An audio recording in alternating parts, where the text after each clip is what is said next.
The last card catalog. When the sirens began, Harold Bixby didn't panic.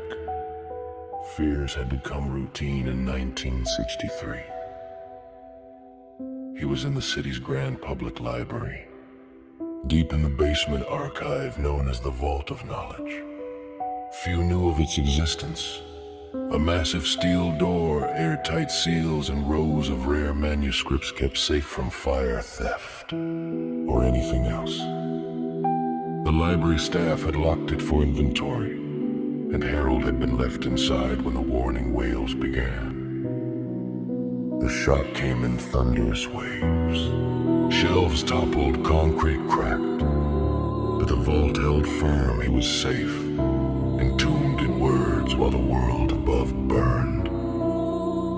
Hours later, the hum of life was gone. When Harold finally forced open the vault door, the staircase to the surface was filled with drifting ash. He climbed into a world flattened and colorless, a silent graveyard where buildings leaned like broken tombstones. No voices, no footsteps, just him. Days past, Harold made the library his refuge. Food from the staff kitchen, rainwater caught in porcelain bowls, blankets from archive displays kept him warm. He wandered the endless rows alone, comforted that the noise and chaos of humanity were gone. The one place he had always loved was now his kingdom. Then came the whisper. At first, he thought it was wind. But one night in the reference section, candlelight flickering on cracked marble, the voice rasped his name. It came from the ancient, unused card catalog, the dusty drawer marked Fiction M. Cautiously, Harold pulled it open. The yellowed cards inside rearranged themselves, letters stamping invisibly onto their surfaces. Hello, Harold, you're late returning a book. His skin prickled. There's no one left, he whispered.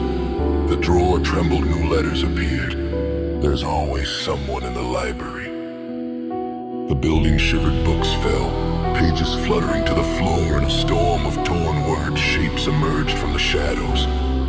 Characters Harold knew: Frankenstein's monster, Captain Ahab, the Mad Hatter. Their eyes seeped ink, their voices rasping familiar lines with raw, mocking cadences. You wanted to survive among the stories. One said, closing in, now you belong to them. Harold ran for the grand oak doors, but they refused to open. Darkness folded over him as hands made of paper and typewriter ribbon drew him under. When the ash outside finally settled, the card catalog stood still. A fresh card, ink still wet, rested in the drawer. Bixby Harold fall under. Fiction return date. Never. From deep in the basement vault, a single page turned, and someone laughed.